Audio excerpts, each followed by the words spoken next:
to live the dream. Because I'm not living the dream because I'm special. I'm living the dream because I was obedient to the call of the dream. So I want you to leave here today thinking about what is the dream for you? What is God's dream for you? What does the Creator's dream hold for you? So often we spend our lives wishing and hoping and hoping and wishing and desiring things. This is what I know for sure. You don't get what you wish for. You don't even get what you hope for. You get what you believe.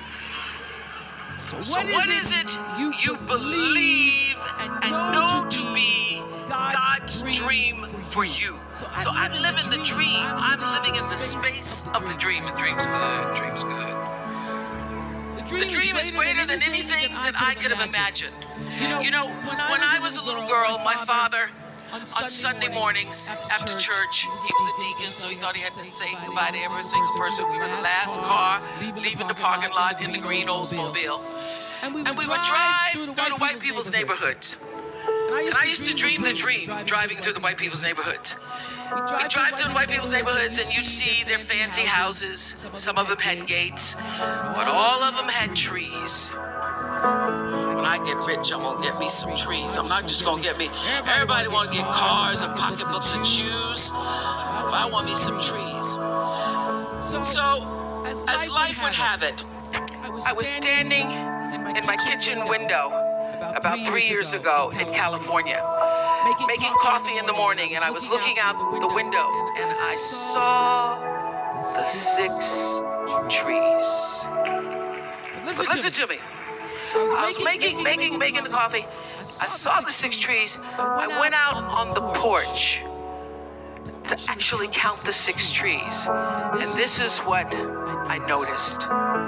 That I could dream the 6. But beyond the 6 trees in my kitchen window are 3,687 trees. How do I know? Because I had them counted. That's how I want to know how many trees out there. I dreamed the 6. That's as much as my small mind and my imagination could hold for myself. I dreamed the 6, but God can see beyond the 6. Can see beyond the 6 because there was a bigger dream for me. And I'm here to tell you there is a bigger dream for you, Essence. There's a bigger dream. And so the key, the secret, the magic is to surrender to God's dream for you. To quit fighting against and pushing against and disallowing against and resisting against and trying to tell the Creator, the universal forces, divine intelligence what you are supposed to do, and get still and know for sure what His dream, the dream, is for you. I am the master of my fate. I am the captain of my soul. Now, my little 8-year-old brain didn't really fully understand the power and depth of those words, but they sounded good enough for me to write them down and put them on my mirror. And those words, I am the master of my fate, I am the captain of my soul, became a mantra for me. What it said is, I am responsible for the choices that I make in my life. I am responsible. I am responsible. So, obviously, I grew up and was better able to articulate what those words really mean. And I discovered in physics class, those of you who remember physics, the third law of motion. You remember what that is? The third law of motion in physics says, for every action, it's called Newton's law, and it says for every action, there is an equal and opposite reaction. So what does that mean?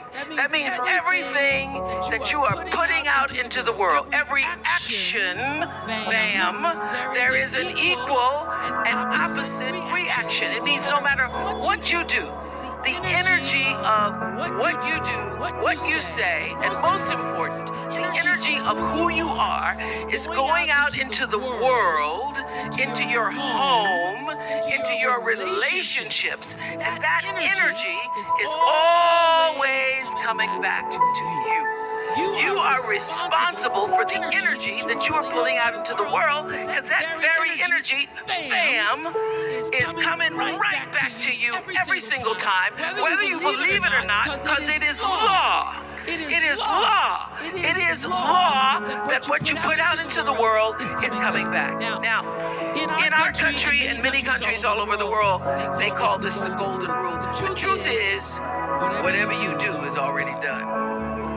The truth is, so when I learned this, that I am the person who gets to control what comes back to me based upon what I'm putting out. Everything you try to do is already done. So when I figured that out, what I'm putting out is what's coming back, let me get real clear about what it is I'm putting out. Real clear. So I read a book about 1989 called Seed of the Soul.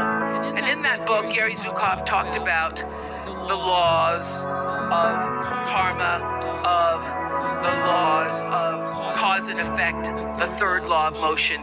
And in that book, he talked about how intention, your intention is always one with the law.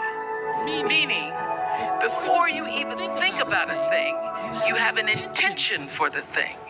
And that the intention is going to determine the outcome. That's why the same people can go to the same church service and somebody walk down the aisle just to be seen to put some money in the church, and somebody else who just goes and just has a little bit to offer. The intention with which you give, the intention with which you serve determines the outcome. So when I figured that out, I went, whoa. I changed everything I did on my show. I called in the producers and I said, from this day forward, I will no longer be speaking to the KKK. I will no longer be speaking to people who are fighting each other in a way that it is damaging to the character of myself and other people who watch. From this day forward, I'm only going to do intentional television. They're like, how are we going to do that and still win? The reason we remain number one for 25 straight years is because every single day I would have a pre-show meeting and have the producers come in and state to me, what is your intention? How do we want to use whoever is on this show, whatever is happening on this show, to serve the audience in a way that fulfills the mission of uplifting, enlightening, encouraging, as well as entertaining. And if it doesn't do that, then I can't do it. I can't put my name on it. So I use this principle of intention for everything. I don't do anything without thinking about what is the real reason. What is the real motivation? What is the energy of my intention that's going to go into my thoughts and action and then be returned back to me?